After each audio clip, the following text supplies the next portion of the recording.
Hey everyone. I know it's hard to know when it's time for change. I've been realizing lately that for the longest time in my life, I didn't really know how to tell the difference between a message that was sent by God and one that was maybe sent by the devil. First of all, when God communicates with me now, there's so much peace and clarity. There's no confusion, y'all.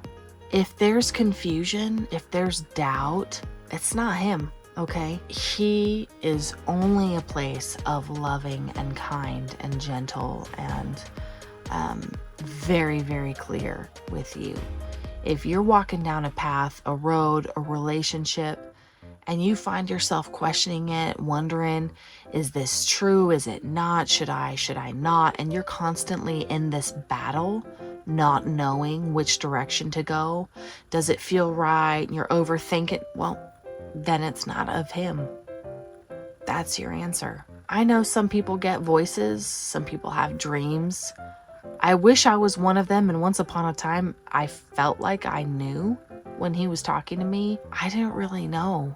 I always went by the Bible, saying only after you've done all that you can do, then I'll step in and do the rest. And I used to take that so very literally. I used to bend over backwards until I felt like I was spent and could hardly breathe another breath or walk another step before I would ever involve him in the process and ask for help. And that is such a hard road to travel, especially feeling like you're traveling it alone.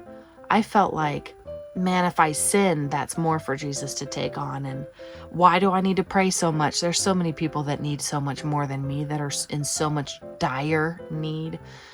People with cancers or they can't walk or they're homeless. I should be grateful for what I have. I shouldn't be asking for help. I shouldn't be asking for guidance. I shouldn't be asking for prayers unless I've done and wasted all of myself trying first. And then, and only then, should I ask God, because I don't want to be an inconvenience to him. His love is never ending. His capability is never ending. If he wanted to talk to every single person on this planet at the same time and listen to them at the same time, he could. He's the most amazing multitasker. I wish I had those mad skills. But the moral of the lesson or the story is involve him in your life. Keep that constant communication open all day. You don't know how you're going to get up in the morning? Pray about it. Pray for the strength. You don't know how you're going to find the motivation to get ready for work? Pray about it. Ask him for the strength. You don't know which way you need to take to work? Pray about it. Ask him for the guidance. You can involve him in literally every moment of your day and of your life. And following what feels good, what feels clear, what brings you that peace that we're all searching for. What helps open up your soul, and so that you can feel that love and that wholeness and that healing in your spirit. Don't wait till it's last minute. Don't wait until you're too far down the wrong road and you don't know which way's up. Don't wait till your world turns upside down or looks like it got hit by a tornado. Pray to him and he'll protect you. And ask him for what you want. There's no shame in that. It might not always appear when you want or how you think it's going to look, but God does truly answer prayers. I was in such a hard time about 6 weeks ago. My ex-husband, just for reference, was like, hey man, I'm going to cut the child support that I'm paying you for the kids again, second time. And I found myself thinking, how am I going to make it? I'm working for these kids. I'm homeschooling. I'm, mom and chef and cook and teacher and all the things, okay? Hardly a second to sit down in the day. And I thought, how am I going to make this? What do I need to do? Go grab another job? I'd never see my kids. And as I was in the job search, a friend of mine's like, don't do it. Don't do it. Don't do this. Don't go pick up another job. Just be still. And that's one of my favorite quotes in the book. Be still and know that I am God. Does he not feed the birds? If he feeds the birds, and the birds don't wake up every morning saying from their nest, man, I better go,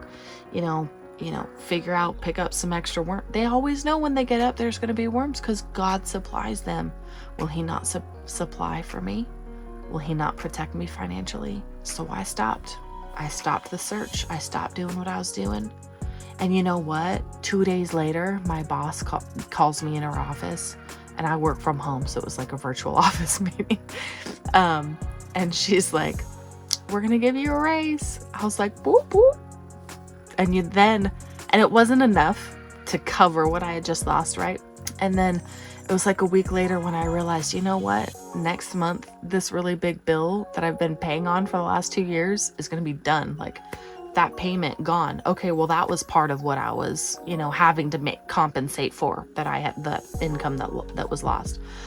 And I was like, that is such a blessing. And then about 2 weeks ago, my boss called me into her virtual office again. She met with me and she says, we have this sales opportunity coming up. And she gets me on the sales team where, man, like, I can bring in so much more just monthly than what I lost.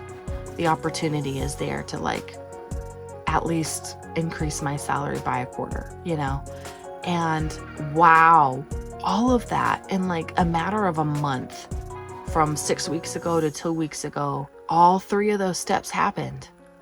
And I'm sitting here thinking now, okay, I'm taken care of.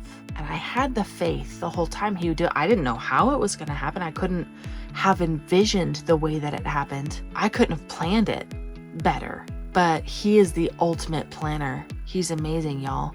And he takes care of you. He provides. But you have to trust him in your heart and walk with that faith. It's different thinking it in your mind, but actually moving with it, knowing it and following it, walking that walk.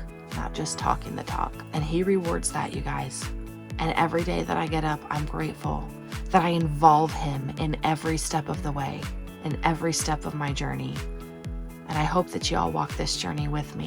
I'm just learning as I go, trying to share what I have learned and what I know so far with y'all, hoping it'll help you too. So it's tough lessons sometimes. Tough lessons and tough love. Peace, y'all.